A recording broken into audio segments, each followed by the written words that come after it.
एक ताकतवर पॉलिटिशियन इस वजह से ताकतवर होता है क्योंकि वो जो चाहता है, जो कहता है, जनता उसी को सच मानती है। जिन्ना ने कहा कि हिंदूज और मुस्लिम्स केवल दो कम्युनिटी नहीं है, दो अलग अलग नेशन हैं। जो पॉलिटिकल नेशन है वो अभी बनना है, लेकिन अलग अलग कम्युनिटी वो अलग से नेशन है। अब आप कहेंगे नेशन कैसे? भाई नेशन तो वो होता है जहां पर सरकार हो। देखिए, जिन्ना जो है यूरोप में पढ़कर आए थे, वहां से उन्होंने बैरिस्टर किया था, बैरिस्टर की पढ़ाई। और वहां पर नेशन का मतलब होता है कि जब एक पर्टिकुलर समुदाय आपस में बंधा होता है किसी कॉमन कल्चर, लैंग्वेज एटसेट्रा, इस बात पर, और वो तय करता है कि चलो अब हम अपने ऊपर एक सरकार बना लेते हैं। वो सरकार को हम संप्रभुता यानी कि सॉवरेनिटी दे देंगे इस पर्टिकुलर टेरिटरी में, और ऐसे नेशन बन जाएगा। तो नेशन एज अ कम्युनिटी से शुरू होता है, ऐसा इनका मानना था। इस पर्टिकुलर डिबेट में हम बात करेंगे आयशा जलाल की, जो एक पाकिस्तानी अमेरिकन हिस्टोरियन है, और उनका मानना था कि एक्चुअली जिन्ना नहीं चाहते थे कि पाकिस्तान बने। पाकिस्तान का बनाने का आइडिया तो जिन्ना पर थोपा गया है, ऐसा उनका मानना था। उनका मानना था ये इस वजह से था क्योंकि इसमें सीट इन्वॉल्व थी, जवाहरलाल नेहरू की एम्बिशन इन्वॉल्व थी। हालांकि आयशा जलाल को एक्चुअली काउंटर कर रहे हैं मिस्टर इश्तियाक अहमद, जो कि खुद पाकिस्तानी स्वीडिश पॉलिटिकल साइंटिस्ट हैं। उनका कहना है कि नहीं मिस जलाल, आप यहां पर फैक्चुअली इनकरेक्ट हैं। अब बात जो भी हो, हम तो इस डिबेट को जानेंगे इसके तहत तक, लेकिन अल्टीमेट आउटकम हुआ क्या, कहां से आइडिया शुरू हुआ। अब जरा, मैंने कहा कि किसी भी सफल पॉलिटिशियन का असली मार्कर यह है कि वो जिस बात को कहता है उसको जनता सच माने। अब जरा देखिए जिन्ना का क्या कहना था। उनका मानना था कि अगर आप सोच रहे हो ना कि हिंदूज और मुस्लिम साथ रहेंगे, कॉमन नेशनैलिटी होगी, ये एक ड्रीम है, सपना है, कभी सच नहीं होगा। ये दोनों अलग केवल रिलीजन नहीं, अलग सिविलाइजेशन है। इनका सोशल कस्टम, इनका रहन सहन, खान पान बिल्कुल अलग है। ये आपस में शादी नहीं करते, आपस में खाते पीते नहीं है। ये डिफरेंट सिविलाइजेशन है, दे कैन नॉट को एग्जिस्ट। इनका मानना था ये तो एंटीपोडल पर्सनैलिटीज हैं, एक दूसरे के बिल्कुल अपोजिट हैं। इस वीडियो को बनाने से पहले मैंने सोचा जरा पाकिस्तान में बच्चों को क्या हिस्ट्री पढ़ाई जाती है, जरा मैं भी इसको पढ़ लूं। तो जैसे इंडिया में एनसीईआरटी होती है, तो ऐसे ही ये पाकिस्तान का जो अलग से बोर्ड है, जो उनका सरकार का ऑफिशियल कुरिकुलम है जो स्कूल्स में चलता है, उसकी क्लास 9th की बुक का चैप्टर का ये एक पार्ट है, two nation theory in the subcontinent. तो इनके हिसाब से जो हिस्ट्री शुरू हो रही है वो मोहम्मद बिन कासिम से शुरू हो रही है। तो मोहम्मद बिन कासिम एक अरब कमांडर, मिलिट्री कमांडर, जो सिंध प्रोविंस पर अटैक करते हैं और वहां के जो राजा दाहिर थे उनको खत्म कर देते हैं, उनका सर काट के, और वो अपने गवर्नर को पेश कर देते हैं, वहां पर भिजवा देते हैं। ये बुक लिखती है कि मोहम्मद बिन कासिम की जो काइंडनेस है, टॉलरेंस है, उनका जस्टिस है, उससे सिंध के लोग इतने इंप्रेस हो गए कि उन्होंने अपने आप को इस्लाम में कन्वर्ट कर लिया। उसके बाद फिर गजनवी वाला टाइम आया, फिर उसके बाद यहां की जो सिविलाइजेशन है वो इस्लामिक वैल्यूज से और ज्यादा एनरिच हो गई। इस्लामिक वैल्यूज, कहा गया कि पाकिस्तान जो है ना वो पाकिस्तानी आइडियोलॉजी पर बेस्ड है, और पाकिस्तानी आइडियोलॉजी इस्लाम के प्रिंसिपल पर बेस्ड है। ठीक है, इस्लाम के प्रिंसिपल पर बेस्ड है, लेकिन यहां पर लव फॉर रिलीजन के साथ साथ hate for another nation, considering कि ये तो भाई एग्जिस्टेंशियल क्राइसिस है, ये भी यहां पर शो अप होता है। जरा एक एग्जांपल देते हैं। Muslims of the subcontinent had decided at the time of demand for Pakistan, ये उनकी बुक कह रही है क्लास 9th की, कि भारतीय जो सबकॉन्टिनेंट है उसके मुस्लिम्स ने डिसाइड किया था कि अलग से पाकिस्तान बने। और यहां पर जरा मैं फैक्चुअल थोड़ा इंटरवेंशन करना चाहूंगा। जो लाहौर सेशन था मुस्लिम लीग का 1940 का, जब उन्होंने डिक्लेयर कर दिया कि भाई अब तो अलग से पाकिस्तान चाहिए ही चाहिए, अब तो इसके बाद तो पाकिस्तान एज अ नेशन की लड़ाई शुरू हो गई ऑफिशियली, तो उसी महीने में एक और कॉन्फ्रेंस हुई, वो दिल्ली में हुई, all India Azad Muslim conference. उसमें जो मुस्लिम लीग की कॉन्फ्रेंस है उससे ज्यादा मुस्लिम्स शामिल हुए थे, और इस कॉन्फ्रेंस ने रिजेक्ट किया था पाकिस्तान का आइडिया। तो भाई ये कैसी बातें आप पढ़ा रहे हो कि मुस्लिम्स ऑफ द सबकॉन्टिनेंट उन्होंने डिसाइड किया था कि अलग से पाकिस्तान बनेगा। Golden principles of Islam. यहां पर फिर जिन्ना कह रहे हैं कि इस वजह से बनाना जरूरी था क्योंकि नहीं तो जो माइनॉरिटीज हैं उनके जो फंडामेंटल ह्यूमन राइट्स हैं वो ही ना मिल पाते। जबकि आप सब जानते हैं कि जब हम फंडामेंटल राइट्स की बात करते हैं as per Indian constitution part 3 that is available to all citizens in equal manner. अब शुरुआत में जिन्ना यूनिटी की बात करते थे। एक समय था जब जिन्ना मुस्लिम लीग का ही पार्ट थे और कांग्रेस का ही पार्ट थे। 1916 का पैक्ट हमें ध्यान रखना चाहिए, जब उन्होंने बीच में एक कन्विंसिंग आर्गुमेंट रखा कि भाई देखो 1909 में ए मोर्ले मिंटो रिफॉर्म्स आया था, यानी कि ब्रिटिशर्स एक एक्ट लेकर आए थे जिसके थ्रू उन्होंने मुस्लिम्स को सेपरेट इलेक्टोरेट दिया था। सेपरेट इलेक्टोरेट का मतलब होगा कि कुछ सीट्स पर मुस्लिम ही कैंडिडेट होगा और मुस्लिम ही वोट डालेंगे। कहा जाता है ये नींव थी, इसको कम्युनल इलेक्टोरेट भी कहा गया। ये डिवाइड एंड रूल की पॉलिसी थी, लेकिन जिन्ना ने कहा भाई वो तो जरूरी है, चाहिए ही चाहिए। कांग्रेस इसको लेकर तैयार नहीं थी। अब क्योंकि जिन्ना कांग्रेस और मुस्लिम लीग दोनों के मेंबर थे, उन्होंने कहा नहीं देखो इस पे तो आपको एग्री हो जाना चाहिए, क्योंकि सेपरेट इलेक्टोरेट है तो कम से कम मुस्लिम्स की जो पहुंच है वो लेजिस्लेचर तक बनी रहेगी, तो इसमें कांग्रेस को क्या दिक्कत है। हालांकि कांग्रेस के शीर्ष नेताओं का कहना था कि अगर ब्रिटिशर्स के खिलाफ हमें लड़ना है तो we should represent as one nation, one community. We can not be divided on the lines of अलग अलग कम्युनिटीज। खैर, सेपरेट इलेक्टोरेट पर बीच बचाव हुआ। 1920s में अब यहां पर चेंज आने लगा, क्योंकि जो सत्याग्रह था, नॉन कोऑपरेशन मूवमेंट थी, तो इनका मानना था कि this is anarchy, this is pure anarchy, इस तरीके से कुछ नहीं होगा। जिन्ना को ये लगा। प्लस यहां पर एक और रीजन था, वो था वर्ल्ड वॉर 1 जैसी एंड हुआ था 1914 से लेकर 1918 तक, जब वर्ल्ड वॉर 1 चला, उसके बाद आपको याद होगा टर्की जर्मनी की तरफ से लड़ रहा था। इसका भी एंगल यहां पर कनेक्ट होता है। और जर्मनी हार गया था, टर्की हार गया था, ऑटोमन्स वर डिफीटेड। अब जो टर्की का जहां जहां कंट्रोल था उन एरियाज को बांटा जा रहा था, टर्की से लिया जा रहा था। जैसे आज जहां पर आप इराक देखते हैं, जॉर्डन देखते हैं, ये सब एरिया अब इन्होंने जीतने वाली ताकतों ने ले लिया। टर्की हो गई कमजोर। अब टर्की कमजोर नहीं हो रहा था, वो तो सीट थी political as well as religious head, caliph की सीट थी, खलीफा की सीट थी। तो ऐसे में दुनिया भर के जो मुस्लिम्स हैं उनके सेंटिमेंट्स हर्ट हुए। तो being a leader of you can से मुस्लिम कम्युनिटी हियर, क्योंकि मुस्लिम लीग के तो मेंबर थे, तो जिन्ना भी गए इंग्लैंड। फिर उसके बाद उन्होंने देखा कि यार 1920 में नॉन कोऑपरेशन मूवमेंट के थ्रू एक बिग बूस्ट मिला है गांधी जी को। यहां पर जो नेशनलिस्ट कॉन्शियसनेस है अब वो बनने लग गई है। अब केवल वो कांग्रेस के पंडाल्स और वो कुछ middle class, upper middle class वैसे वाली मूवमेंट अब नहीं रह गई है, अब ये बेस बढ़ा है।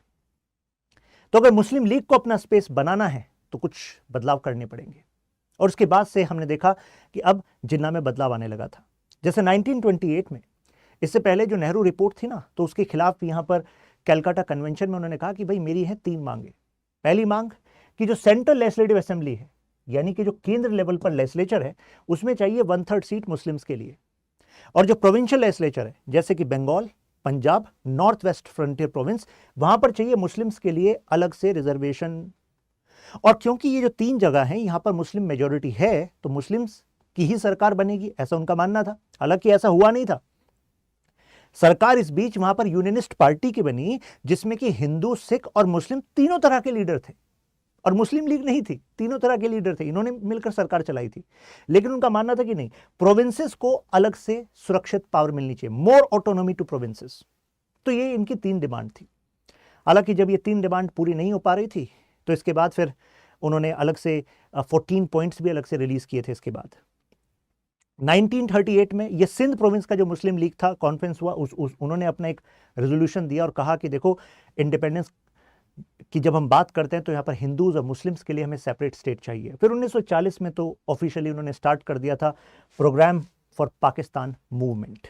अब इसमें कई लोगों का कंट्रीब्यूशन था, जैसे अल्लामा इकबाल भी रहे, चौधरी रहमत अली भी रहे, कई नाम रहे। लेकिन इस मूवमेंट ने अपनी जो रूट बताई, कहा कि पाकिस्तान तो नेशन हमेशा से था। जिन्ना का कहना था कि जो नॉर्थ वेस्ट वाला एरिया है इंडिया का, इंडियन सबकॉन्टिनेंट का, वो तो एक्चुअली हमेशा से मुस्लिम बाहुल रहा है। और ये हिंदू मुस्लिम आपको जो एक साथ यहां पर दिख रहे हैं, ये इस वजह से दिख रहे हैं क्योंकि ब्रिटिशर्स ने अपनी बैनेट लगा रखे। बैनेट समझते हैं, जो बंदूक के आगे वो निकला रहता ना, चाकू लगाते थे, कह रहे उसके बलबूते ये हिंदू मुस्लिम साथ हैं, वैसे हैं नहीं। फिर ऐसी भी बातें प्रोपेगेट की गई, जो मैंने अभी इनकी अलग से जो हिस्ट्री की बुक है उसमें रीड किया, उसके कुछ एक्सेप्ट्स मैंने वीडियो के लास्ट में भी लगा रखे हैं पेजेस। तो कहते हैं कि एक्चुअली जैसे ही ब्रिटिशर्स आए तो ब्रिटिशर्स ने हिंदूज को जो नीचे वाली पोजीशंस हैं उससे ऊपर वाली पोजीशंस पर लाना स्टार्ट कर दिया और मुस्लिम्स के खिलाफ उन्होंने जानबूझकर बायस्ड पॉलिसीज लाई। कहा कि देखो SSA के सर सैयद अहमद खान वो भी यही बात कहते थे। सर सैयद अहमद खान को भी एक मेजर आइडियोलॉग माना गया टू नेशन थ्योरी का। खैर अभी मैं आगे बढ़ूंगा इस डिबेट में। बता दूं आपको, यहाँ पर आपको ये PDF मिल जाएगी, आप मेरे साथ कनेक्ट कर सकते हैं। PSR ऑप्शन अगर आपका है तो ये न्यू बैच स्टार्ट हो रहा है, यू कैन डायरेक्टली ज्वाइन। और GS की तैयारी आप स्टडी IQ के साथ कर सकते हैं फुल फ्लैज मैनर में, पूरी आपको यहाँ पर तैयारी में हर एक चीज़ मिल जाएगी। नाउ अब यहाँ पर स्कॉलरली डिबेट देखते हैं। अब 3 नाम जो आपको यहाँ पर दिख रहे हैं, स्टैनले वॉलपर्ट, ये तो फेमस बायोग्राफर रहे हैं जिन्ना के। हेक्टर बोलिथो, ये भी तारीफ करते रहते हैं जिन्ना की। और आयशा जलाल, ये भी जिन्ना की तारीफ करती हैं, लेकिन इनका तो पर्सपेक्टिव बिल्कुल नया है। अब जरा इनकी बात देखिए आप, वॉलपर्ट की। वॉलपर्ट कहते हैं बहुत ही कम लोग ऐसे हुए हैं दुनिया में जिन्होंने इतिहास में कुछ बदलाव लाया हो, फिर उससे भी कम हुए हैं जिनकी वजह से कुछ मैप में चेंज आया हो, और उससे भी कम हुए हैं जिन्होंने कोई नया नेशन बना दिया हो। और जिन्ना के पास ये तीनों के तीनों अचीवमेंट है, ये वॉलपर्ट कहते हैं। यहां पर इश्तियाक अहमद कहते हैं कि जरा हमारी भी सुन लीजिए, क्योंकि हमने भी एग्जॉस्टिव स्टडी करी है जिन्ना पर। तो ये स्वीडन की जो स्टॉकहोम यूनिवर्सिटी है उसमें प्रोफेसर हैं, और इनका कहना है कि ज़रा हमारा जो पर्सपेक्टिव है जिन्ना को लेकर और जो वो इवेंट्स को लेकर वो अलग है फ्रॉम दीज 3 हिस्टोरियंस। जैसे इनका कहना है कि जिन्ना नहीं चाहते थे पार्टीशन। अब जिन्ना खुद सोच रहे होंगे क्या कह रहे हो तुम, हमने तो पूरी पॉलिटिक्स इस बात पर कर ली कि भाई हम चाहते थे पार्टीशन, हमने पाकिस्तान को बनाया। आयशा जलाल कह रहे नहीं, ये नहीं चाहते थे। अब इसमें क्या तारीफ हो गई।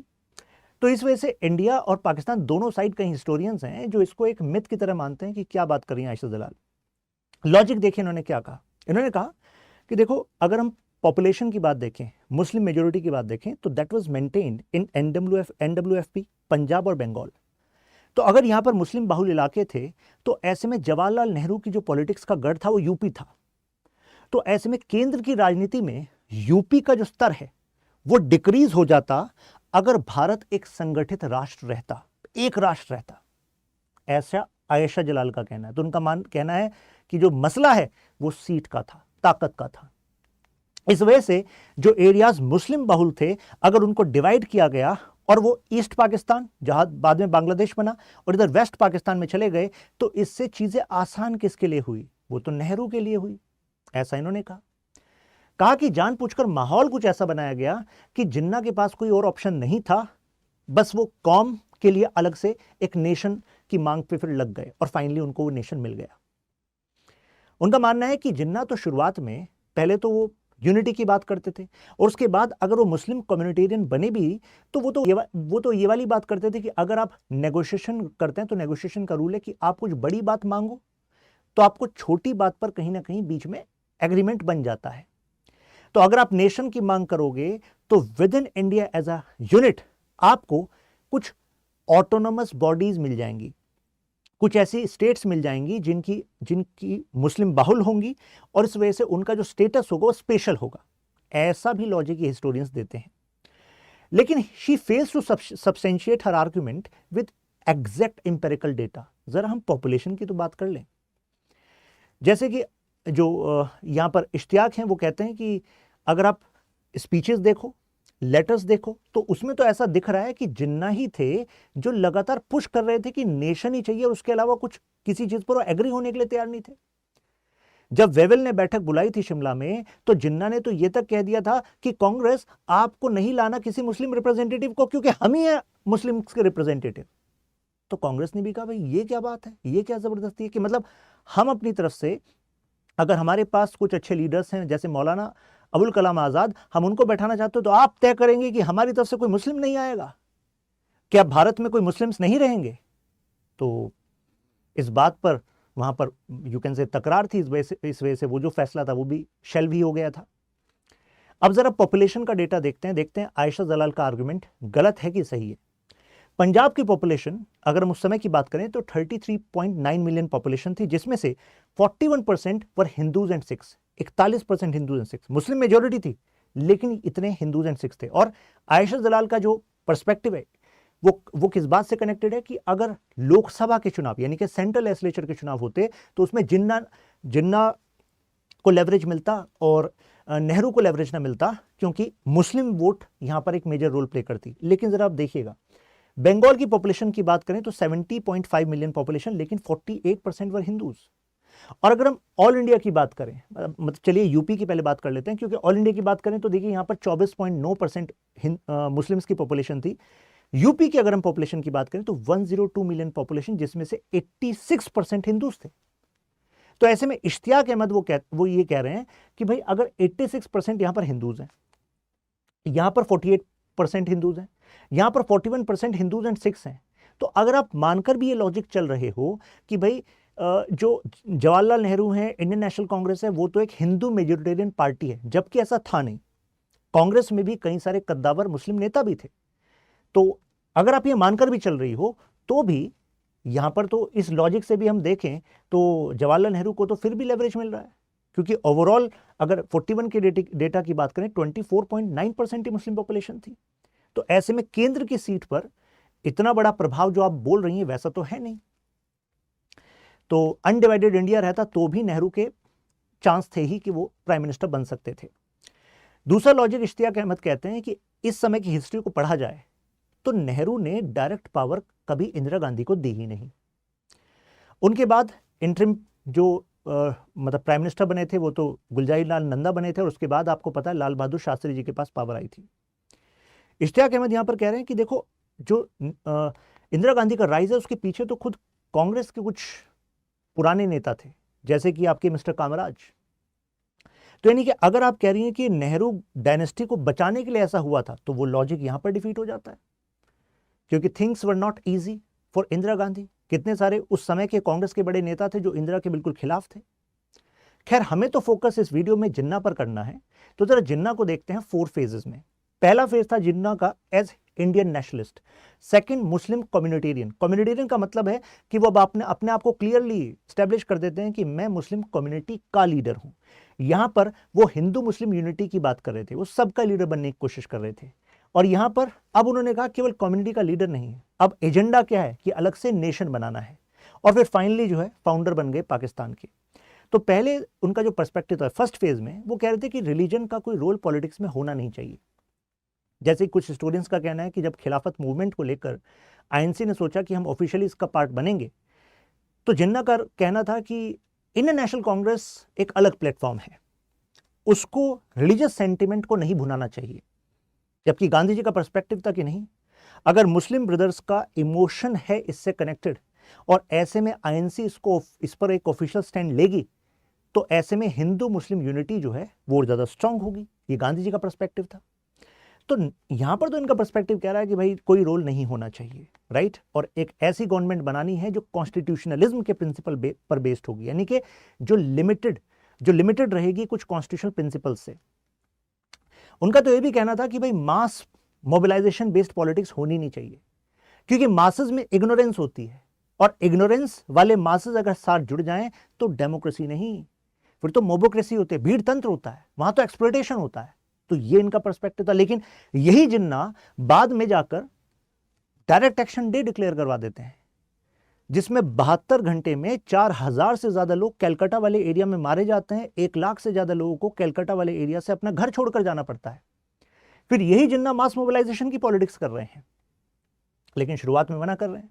शिफ्ट मैंने आपको बताया कि ये ऑटोमन एम्पायर का डिक्लाइन आफ्टर वर्ल्ड वॉर 1, और उसके बाद जब इन्होंने देखा कि अब तो इस्लाम अपने आप में एक बड़ा पॉलिटिकल फोर्स बन चुका है, यानी कि जब इस एंगल पर खिलाफत मूवमेंट हुई और खिलाफत मूवमेंट से जो कॉन्शियसनेस आई कि yes we are one community, तो अब उसको political you can say results में कन्वर्ट करना आसान हो जाता है। जैसे हम political science international relations optional में पढ़ाते हैं कि caste religion ethnicity based politics में कि रिलीजन अपने आप में एक बड़ा इंफ्लुएंस पॉलिटिक्स पर भी डालता है, और पॉलिटिक्स भी रिलीजन पर इंपैक्ट डालती है। समझ लीजिए कि रिलीजन एक बना बनाया स्ट्रक्चर है। राजनेताओं को वोट चाहिए, आपको कुछ डेवलपमेंट और अदर एजेंडाज को इतना फोकस में लाने की जरूरत नहीं पड़ेगी, आप इस इमोशन के बेसिस पर वोट ले सकते हैं। लीडर आप तभी बनते हैं जब मासेस आपके साथ होते हैं। तो मासेस किस मुद्दे पर एक साथ आ रहे हैं, इसकी पहचान सही समय से कर लेना ही एक लीडर की पहचान होती है। तो ऐसा लगता है कि यहां पर वो वही पहचान कर रहे थे। और इसी के बाद फिर 1920s के बाद उन्होंने कॉन्स्टिट्यूशन सेफगार्ड्स की बात करनी स्टार्ट कर दी। जैसे उन्होंने ब्रिटिशर्स को कहा कि देखो इंडिया में ना 4 पार्टीज हैं, एक तो आपके ब्रिटिश हैं, एक इंडियन प्रिंसेस हैं, फिर हिंदूज हैं और मुस्लिम्स हैं।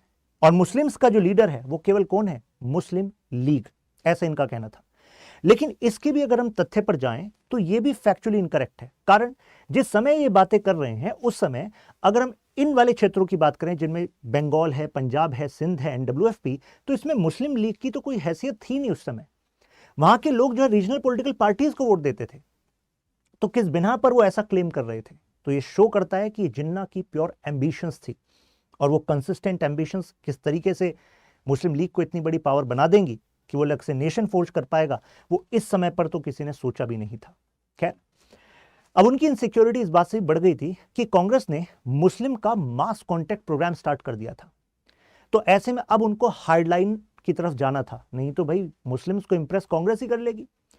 जैसे मुस्लिम्स को जब वो साथ लेकर आ रही थी कांग्रेस, तो उसमें वंदे मातरम का भी इस्तेमाल हो रहा था। Vande Mataram was a song जो यूनिफाई कर रहा था क्राउड को, एक नेशनलिस्ट प्राइड उनके अंदर ला रहा था। गांधी जी का वर्धा स्कीम ऑफ एजुकेशन, जिसमें वो बात कर रहे थे नई तालीम की, नई तालीम जिसमें उन्होंने कहा कि इसमें वोकेशनल एजुकेशन भी होगी, ताउम्र हमें पढ़ना चाहिए, कुछ से कुछ नया सीखते रहना चाहिए, मतलब अर्निंग वाइल लर्निंग, ऐसा काम करना चाहिए। और जहां पर वो मतलब एजुकेशन के बेस को बढ़ाने की बात कर रहे थे और उसमें सबको साथ लेकर चलने की बात कर रहे थे। तो ऐसे में उनको लगा कि अगर गांधी जी मुस्लिम कम्युनिटी में एजुकेशन को लेकर अपनी नई तालीम में पॉपुलर हो जाएंगे तो फिर भाई मुस्लिम लीग क्या करेगी? रेस्ट्रिक्शन ऑन काउ स्लॉटर, अब यहां पर हिंदूज का इमोटिव इशू था। अब गांधी जी तो उसको ऐसे प्रोजेक्ट कर रहे थे भाई हिंदू मुस्लिम सब साथ साथ ही रहते हैं, साथ साथ त्योहार बनाते हैं, और कितनी जगह पर Muslims were shedding from this practice because ठीक है वो हमारे पड़ोसी और जो हमारे साथी हैं उनका इमोशन का इशू है। खैर, जिन्ना एज अ मुस्लिम नेशनलिस्ट, अब इन्होंने कहा कि देखो अगर डेमोक्रेसी को आप लेकर भी आ गए ब्रिटिशर्स इंडिया में और आप छोड़कर जाने लगे तो ये डेमोक्रेसी समझ लीजिए माइनॉरिटीज पर थोपी गई डेमोक्रेसी होगी। और डेमोक्रेसी में रूल किसके पास आता है? जिसके पास नंबर्स ज्यादा होते हैं, और नंबर्स ज्यादा हैं हिंदूज के पास, तो अल्टीमेटली इंडिया में बन जाएगा हिंदू राज, ऐसा उनका कहना था। इनका कहना है कि दो डिफरेंट सिविलाइजेशन है, ये दोनों कॉन्फ्लिक्टिंग आइडियाज है, कंसेप्शंस हैं, तो अल्टीमेटली एक नेशन बन ही नहीं सकता। और ऐसे में ही all India Azad Muslim conference है, उसके जो लोग हैं वो इसके खिलाफ थे।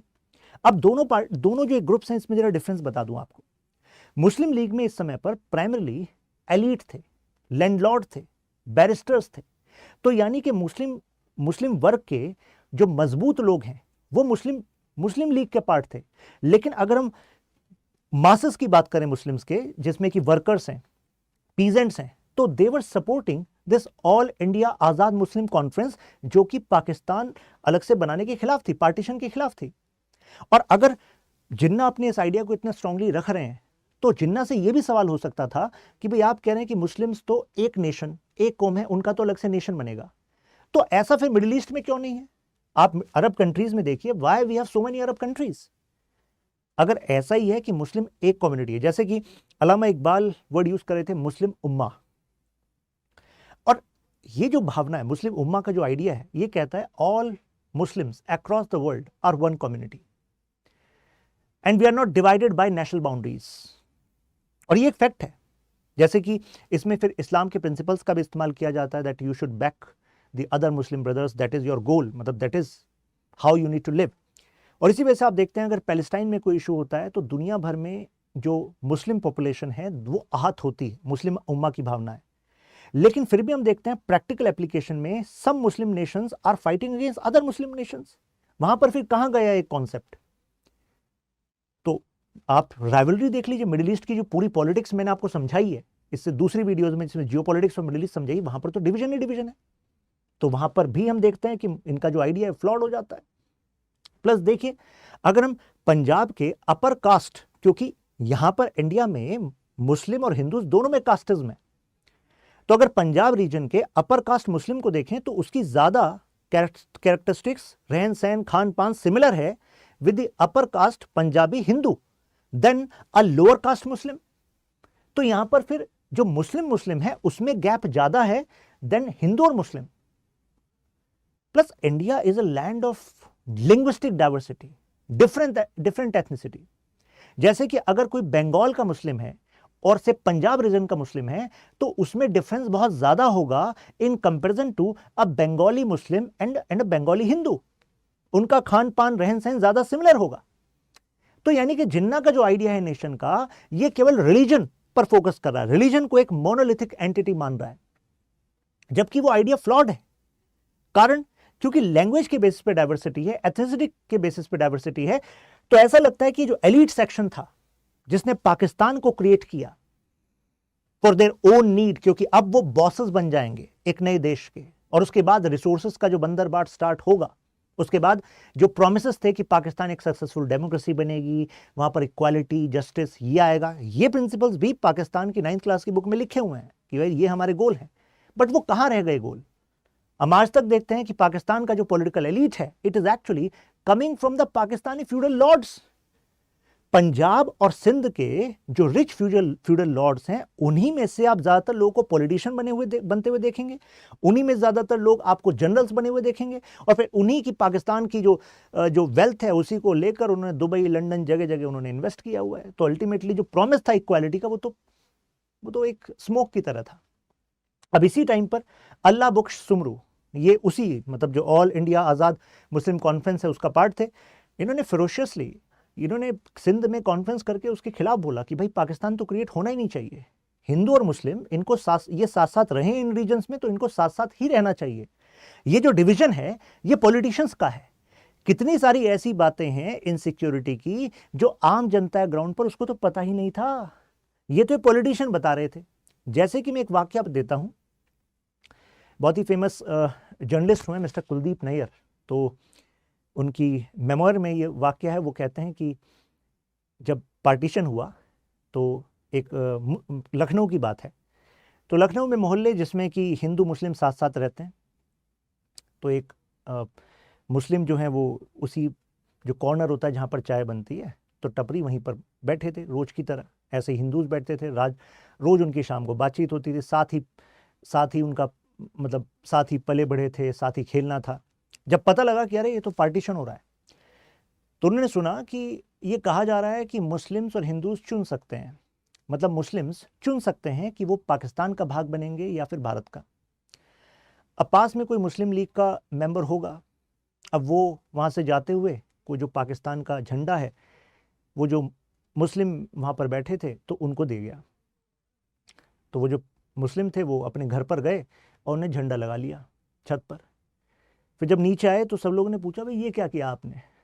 तो कहा अरे अभी तो सुना हमने, मतलब इंडिया और पाकिस्तान अलग अलग हो रहा है, और यहाँ पर आप चुन सकते हो कि जिसको पाकिस्तान का पार्ट बनना पाकिस्तान का पार्ट बन जाए, जिसको हिंदुस्तान का पार्ट बनना हिंदुस्तान का पार्ट बन। तो भाई हम हैं मुस्लिम तो हम तो पाकिस्तान चुनेंगे, तो हमने लगा लिया। फिर उन्हें बताया गया कि इसका मतलब ये होता है कि पाकिस्तान चुनने का मतलब कि आपको अपना घर बार ये सब छोड़कर इतने 1000 किलोमीटर दूर वहां जाना पड़ेगा पाकिस्तान में। उन्होंने कहा ऐसा होता है, मतलब ये डिवीजन है? तो उन्होंने कहा चलो मैं जाता हूँ। उसको उतार दिया, झंडे को उन्होंने हटा दिया, कहा कि भाई ऐसा क्यों करेंगे हम, हमारा सारा रहना सहना यहाँ पर है, हमारे जो पुश्ते हैं वो यहीं पर दफन है, यही हमारा देश है, भाई हम तो यहीं दफन होंगे, हम क्यों कहीं जाएंगे। तो मतलब इस तरह का लेवल ऑफ कॉन्शियसनेस था about these ideas of partition among common masses. तो ये आइडियाज तो क्या तो फोर्स किए गए थे पॉलिटिशियंस द्वारा, यहाँ पर निकल कर आ रहा है।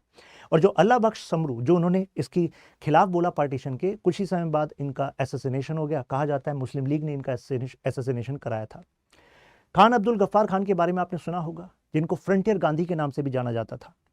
और इनकी रेस्पेक्ट का लेवल देखिए क्या है। ये एक पाश्तून लीडर थे, और कहा जाता है कि जिस समय इनका इंतकाल हुआ तो पूछा गया था कि भाई आपकी आखिरी इच्छा क्या है, तो उन्होंने बोला था कि भाई क्योंकि दुरंत लाइन जो है ब्रिटिशर्स ने बना दी थी, जो लाइन आपकी ब्रिटिश इंडिया जहां पर आज पाकिस्तान है और अफगानिस्तान को बांटती है, अब पाश्तून लोग जो हैं इसके खिलाफ थे। उन्होंने कहा भाई हमारे पाश्तून लोग इस साइड भी रहते हैं, रिश्तेदार इस साइड भी, आपने अपने कन्वीनियंस के लिए यहाँ पर बांट दिया हमें, क्योंकि ब्रिटिश इंडिया को खतरा था कि यार ये रशियंस ऊपर से अटैक ना कर दें। तो पाश्तून लोगों को क्यों बांटा? अब ये पाश्तून लोग तो भाई एक भारत के तरफ थे, वो इस दुरंत लाइन के भी खिलाफ थे। तो उन्होंने कहा कि भाई मुझे जो है उस तरफ दफनाया जाए, ठीक है, पाश्तून रीजन में जो अफगानिस्तान में पड़ता है। तो उस समय पर वहां पर सिविल वॉर जैसी कंडीशन थी। लेकिन जब तालिबान के ग्रुप को ही पता लगा था, जब बाद में इनकी डेथ हुई, तो उन्होंने अपने हथियार डाल दिए। तो उन्होंने कहा कि नहीं, खान अब्दुल गफ्फार खान जैसे पाश्तून नेता का यहाँ पर इंतकाल हुआ है तो इनका जनाजा यहाँ से होकर जाएगा अक्रॉस द बॉर्डर, तो हम हथियार नहीं चलाएंगे, हम हथियारों का इस्तेमाल नहीं करेंगे। तो अक्रॉस द बॉर्डर ऐसी रेस्पेक्ट इनकी थी। तो इन्होंने भी कहा था कि आपने 1947 में पार्टीशन कर दिया, हम आपके साथ लड़े, हमने इतना सेक्रीफाइस किया, और now you have left us in front of Wolves, यानी कि जिन्ना को तो इन्होंने भेड़िया कहा था, अब भेड़ियों के सहारे छोड़ दिया है। तो फिर किस बात से आप ये कह सकते हैं कि सारे जो मुस्लिम्स हैं इस एरिया के वो जिन्ना के साथ थे और पार्टीशन के साथ थे? अब जिस रीजन से बिलोंग करते हैं वो रीजन तो खैबर पख्तूनख्वा रीजन एक मेजर रीजन है। फिर जिन्ना इज फाउंडर ऑफ पाकिस्तान। अब जैसे ही ये 1939 से 45 वाला समय जा रहा था, वर्ल्ड वॉर 2 एंड हो रहा था, अब यहाँ पर विंस्टन चर्चिल के भी खराब टाइम आ गया, मतलब चुनाव हार गए। इसके बाद क्लेमेंट एटली आए, और क्लेमेंट एटली तो अब पार्टीशन मतलब इंडिया के इंडिपेंडेंस के फेवर में थे। अब पार्टीशन हो तो अगर ना हो तो क्लेमेंट एटली को कुछ खास फर्क पड़ नहीं रहा था। लॉर्ड माउंटबेटन को कन्विंस किया गया भारत जाओ और इस मसले को सॉल्व करो और इंडिपेंडेंस दे दो। अब यहाँ पर जिन्ना को मंजूर नहीं था कि मुस्लिम लीग के अलावा किसी और पार्टी को मुस्लिम्स का रिप्रेजेंटेटिव माना जाए। अब यहाँ पर इन्होंने माउंटबेटन ने भी समझाया जिन्ना को कि अगर भारत एक रहा तो ऐसे में अगर रिसोर्सेस की बात करें, लोकेशन की बात करें, तो हर तरीके से टॉप रैंक्स की जो पावर्स हैं उसमें ये एरिया गिना जाएगा। लेकिन खुद माउंटबेटन कहते हैं कि जिन्ना ने उनकी किसी बात पर काउंटर आर्ग्यूमेंट तक नहीं दिया, ऐसे अनसुना कर दिया कि जैसे वो बात हुई नहीं। खैर, यहाँ पर फिर आज़ादी हो गई थी और माउंटबेटन कुछ समय तक 48 तक यहाँ पर गवर्नर जनरल थे। फिर उसके बाद तो अल्टीमेटली हमारा कॉन्स्टिट्यूएंट असेंबली अपना काम कर ही रही थी, लेकिन हमारी कॉन्स्टिट्यूएंट असेंबली काम करी थी और सक्सेसफुली 26 जनवरी 1950 को हमारा कॉन्स्टिट्यूशन लागू भी हो गया। लेकिन पाकिस्तान में क्या हुआ? पाकिस्तान में गवर्नर जनरल बन गए जिन्ना जो कायदे आजम थे।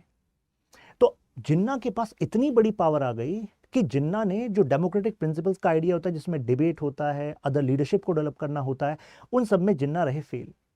फिर उसी साल में फिर जिन्ना का इंतकाल हो गया और आसपास कोई और लीडर ऐसा था नहीं, स्ट्रॉन्ग लीडर, जो डेमोक्रेटिक प्रिंसिपल्स पे एक नया कॉन्स्टिट्यूशन बना सके, वो कॉन्स्टिट्यूशन असेंबली सक्सेसफुली काम करती, ऐसा कुछ हुआ नहीं। तो जिन्ना केवल क्रिएट करके चले गए, लेकिन क्रिएट करने भर से कोई देश नहीं बन जाता, कोई आइडियोलॉजी देने से देश नहीं बन जाता। देश बनने के लिए, बनाने के लिए उन प्रोमिसेस को फुलफिल करना पड़ता है जिस बेसिस पर ये बना था। जिन्ना ने अपनी स्पीच में कहा कि अब आप सब फ्री हो गए हैं। देखिए, आप टेंपल्स में जाना चाहते हैं, मॉस्क में जाना चाहते हैं, जो भी आपके वर्शिप के प्लेसेस हैं आप उसमें जा सकते हैं, यू आर फ्री। अब आप कहेंगे ये क्या चल रहा है? जिन्ना कॉन्स्टिट्यूएंट असेंबली में अपनी स्पीच में कह रहे हैं कि आप मंदिर जा सकते हैं, मस्जिद जा सकते हैं। यहां तो जिन्ना कह रहे थे कि ये मुस्लिम्स के लिए बना है। तो इस पर आयशा कहती हैं, आयशा जलाल, की देखो वो होमलैंड फॉर मुस्लिम्स तो था, लेकिन वहां पर जो माइनॉरिटीज हैं वो भी पूरी तरह सुरक्षित रहेंगी, ये जिन्ना यहां पर कन्वे कर रहे थे। इसी स्पीच का अगर मैं लास्ट पार्ट आपको दिखाऊं तो इसमें कह रहे हैं विद टाइम ऐसा होगा कि Hindus would cease to be Hindus, Muslims would cease to be Muslims. मैंने सोचा कि अगर यहां तक ही मैं बात बताता तो आप कहते अच्छा ये है, कह रहे हैं Hindus would cease to be Hindus, लेकिन हुआ तो ऐसा ही, कितने सारे हिंदूज कन्वर्ट हो गए मुस्लिम्स में। खैर, Muslims would cease to be Muslims. अब कहना क्या चाह रहे हैं? वो कह रहे हैं कि देखो, जो आपका रिलीजन है ये आपका एक पर्सनल स्फेयर का मैटर है, लेकिन अल्टीमेटली आप सबको एक स्टेट का सिटीजन बनना है। उस सिटीजन के नाते जो आपकी ड्यूटीज हैं, जो राइट्स हैं, वो सबको बराबर अवेलेबल होंगे, ऐसी बातें कर रहे थे। लेकिन हमें पता है कि वो इस्लामिक प्रिंसिपल्स पर बना है, और इसी वजह से ये जो बुक है इनकी एनसीईआरटी, जो हमारे एनसीईआरटी होती है वहाँ पर अलग है, तो उसमें स्टार्टिंग में भी दे क्लियरली मेंशन कि in the you can say good faith of Allah. तो that is what projection is, right. Ahmad कहते हैं कि देखो यहाँ पर ऑब्जर्वेशन ये कहती है कि जिन्ना ने ऐसा इस वजह से कहा होगा, क्यों वो कह रहे हैं हिंदू मुस्लिम्स की बात फाइनली कॉन्स्टिट्यूएंट असेंबली की स्पीच में, क्योंकि जिन्ना को पता था कि जितना बड़ा मास माइग्रेशन हुआ है इस एरिया में, जिसको आज पाकिस्तान आप कह रहे थे, 30 से 40% लोग और आ सकते हैं। जैसे कि यूपी वाले एरिया से, वेस्टर्न पंजाब वाले एरिया से, जो इस साइड था पंजाब वाला एरिया, बिहार वाले एरिया से, फिर फाइनली उस साइड यानी कि ईस्टर्न पाकिस्तान की साइड, अगर उतने ज़्यादा और लोग आ गए, 30 से 40% और ज़्यादा लोग आ गए, जितने लोग मोबिलाइज हुए थे उसके 30 से 40%, तो that would be a financial trouble for Pakistan, क्योंकि पाकिस्तान ऑलरेडी ट्रबल में था। तो ये जो मैसेज उन्होंने दिया था, ये जनता के लिए नहीं था, ये मैसेज जो है बड़े बड़े लीडर्स के लिए भी था कि भाई हमें अपनी पोजीशन को अब एक्सक्लूसिविस्ट नहीं रखना, एक्सक्लूसिविस्ट के चक्कर में मोर इन्फ्लो होगा तो प्रॉब्लम होगी। जिन्ना का आइडिया हालांकि हिस्ट्री के लिहाज से फ्लॉड था, क्योंकि इतिहास इस बात का गवाह है कि इस पूरे एरिया में डिफरेंट डिफरेंट आइडियाज आते रहे हैं और एक एसिमिलेटिव सिविलाइजेशन रही है। एसिमिलेटिव सिविलाइजेशन का मतलब है सिविलाइजेशन एनरिच होती रही है। ज्योग्राफी के लिहाज से भी फ्लॉड था, कारण आपने वेस्ट पाकिस्तान एक साइड, ईस्ट पाकिस्तान इस साइड, और आपने अपने पाकिस्तान के आइडिया में ही एक हेट रखी है, हेट टुवर्ड्स द अदर। आपने कहा कि ये एग्जिस्ट नहीं कर सकते, लेकिन यूनियनिस्ट पार्टी जो वहां पर पंजाब वाले एरिया में काम कर रही थी वो हिंदूज मुस्लिम सिख्स मिलकर चला रहे थे, और आप कहते they can not live together. तो ये तो इस बेसिस पर भी फैक्ट है, मतलब फूल बनाने वाली बात होगी। जिन्ना का एरोगेंस जो मैंने आपको बताया कि वो उनको कन्वे किया जा रहा है कि भाई अगर एक साथ रहेंगे तो बेटर होगा। जैसे कि आप सोचिए, अगर पाकिस्तान और इंडिया एक होता तो पाकिस्तान का बॉर्डर लगता है ईरान के साथ, और ये पूरा रीजन जो आपका अरेबियन सी है, इतना बड़ा कोस्टल एरिया हो गया। ईरान आपका ऑयल रिच हो गया, ईरान और पाकिस्तान के बॉर्डर के ऊपर अफगानिस्तान, उसके ऊपर central Asia energy rich and huge market हो गया। तो यानी कि जो वहां पर माउंटबेटन कह रहे थे वो लॉजिकली बिल्कुल सही था, लेकिन नहीं माना गया। यहां पर idea of nation based on love for religion हुआ, हेट फॉर अदर्स हुआ। कॉन्स्टिट्यूशन ऑफ पाकिस्तान नहीं बन पाया, और उसके बाद फिर मिलिट्री रूल आ गया, और उसके बाद तो फिर हमने देखा कि समझ लीजिए कि डेमोक्रेसी केवल नाम की रह गई, स्टेबल गवर्नमेंट चल ही नहीं पाई। जब स्टेबल गवर्नमेंट नहीं चल पाएंगी तो जो प्रिंसिपल्स हैं वो क्या पॉलिसी में तब्दील हो पाएंगे? नहीं हो पाएंगे। कोई स्ट्रांग लीडरशिप नहीं थी। आपने रिलीजियस आइडेंटिटी की तो बात की, लेकिन एथनिक आइडेंटिटी का क्या?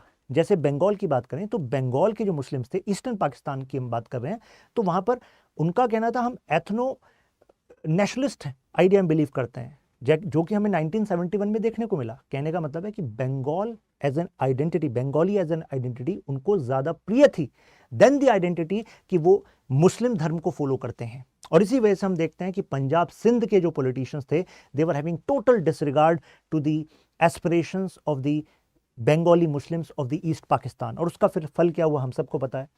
फिर ये शिया सुन्नी कॉन्फ्लिक्ट, उन्होंने कहा कि नहीं, मोनोलिथ, एक मुस्लिम्स के लिए एक देश बन जाएगा, सेफ हो जाएगा। लेकिन उसके बाद अभी भी हम पाकिस्तान में ट्रबल्स देखते हैं। हजारा शिया कम्युनिटी, ये केवल एक कम्युनिटी है, ऐसी कितनी सारी कम्युनिटीज हैं जिनका प्रोसिक्यूशन लगातार होता रहा।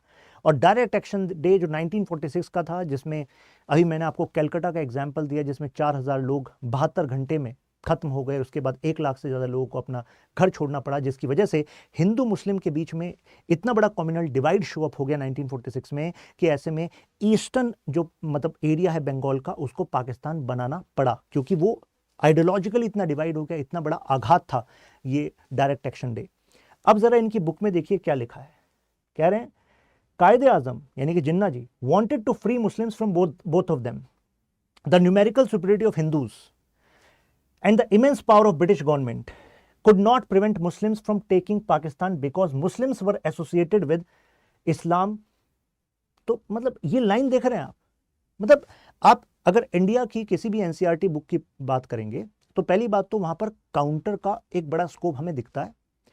दूसरा, वहां पर किसी एक पर्टिकुलर रिलीजन को एज अ पॉइंट आउट नहीं किया जाता कि this religion was the problem, कि superiority of Hindus, immense power of British government could not prevent Muslims. Can you actually talk about all Muslim community? जितने मुस्लिम्स पाकिस्तान में हैं उससे ज्यादा मुस्लिम्स तो इंडिया में। How can you use this line? Continued his efforts for the glory of Islam and protection of the Muslims. अब इसी idea को तो प्रोजेक्ट करता रहता है। कश्मीर के मुद्दे पर भी क्या करता है? यही कि पाकिस्तान ही है जिसके ऊपर जिम्मा है ग्लोरी ऑफ इस्लाम का, प्रोटेक्शन ऑफ मुस्लिम्स का। Even the stronger opposition could not stop him from the mission. जिस तरीके से कायदे आजम को कोई रोक नहीं पाया। लेकिन हुआ क्या, ये सब हमको पता है। अब जिन्ना और इस्लाम का रिश्ता देखें तो मुझे याद आता है एक पॉलिटिकल थिंकर जो मैं पीएसआर ऑप्शन में पढ़ाता हूं, मैकियावेली। मैकियावेली ने कहा कि पॉलिटिशियन की खास पहचान है कि उसका इंटरेस्ट अगर रिलीजन में है नहीं है मैटर नहीं करता, लेकिन अगर तुम्हें ताकत में आना है तुम्हें हर एक उस चीज को प्रोजेक्ट करना पड़ेगा कि तुम्हारी वो प्रिय है जिस चीज को लोग पसंद करते हैं। और रिलीजन तो लोगों का मतलब लोगों की लाइफ रिलीजन पे टिकी हुई है। वर्ल्ड व्यू लोगों की लाइफ को रिलीजन दे रहा है, तो इससे बड़ा इमोशनल इशू क्या हो सकता है? तो ऐसे में यहां पर इश्तियाक अहमद कहते हैं कि जिन्ना ने इस्लाम का इस्तेमाल करके बार बार यूज करके कितने सारे लोग चले गए, खत्म हो गए पूरे सबकॉन्टिनेंट में। मतलब इतना पेन, इतने इश्यूज जो आज तक बने हुए हैं और जो जितनी ग्रोथ हो सकती वो सब स्टंट हो गई। लेकिन इसके पीछे जिस आइडिया को उन्होंने इस्तेमाल किया इस्लाम का, वो खुद इस्लाम के एक ट्रू बिलीवर थे क्या, ट्रू फॉलोवर थे क्या? जैसे कि रमजान नहीं रखे, अब दुनिया भर में घूमे लेकिन हज नहीं करने गए।